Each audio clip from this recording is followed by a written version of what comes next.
"Mikhail, someone's coming," my brother Nikolai shouted, running into the barn. "Is she here?" "No," I answered, barely breathing. "I just put her in the hiding place and came back to get some food."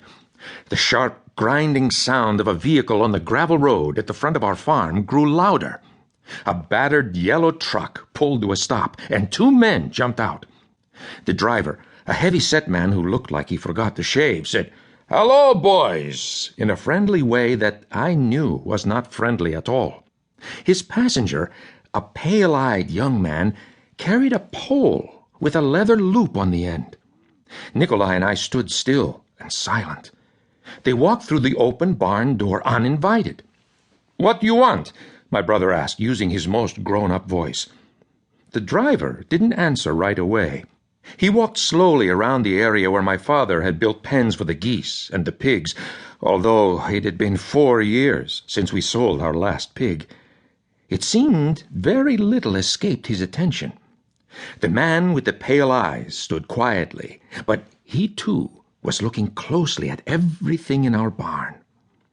As casually as I could, I picked up a bucket of feed and walked to the goose pen. "Excuse me, it's their breakfast time." The driver reached out and grabbed my upper arm as I passed him, making me stop.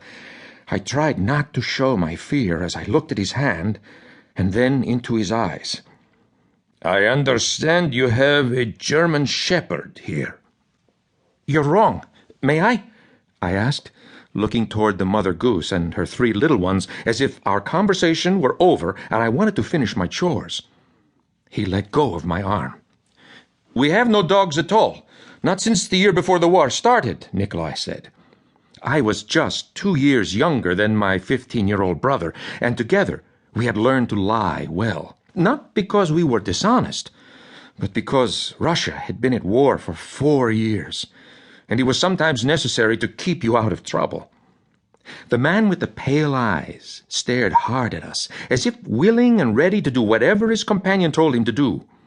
The driver lifted the lid of a grain storage box and peered in. "Many dogs starved during the war," my brother continued, which was unnecessary because everyone remembered how little food there had been, and how many people and animals had died of hunger. The pale-eyed man looked at the driver as if to say, "These two are idiots. They have nothing to tell us." The driver ignored him, then stopped in the middle of the barn, hands on his hips. He looked up at the ceiling, where slivers of light came in through the cracks between the planks of the roof. "Why, I wonder, would anyone tell us lies about such a thing?" My brother and I looked at each other and shook our heads as if we couldn't imagine. "Not just a dog," he said, looking at each of us as if we were confidants, "but a German shepherd. Very specific."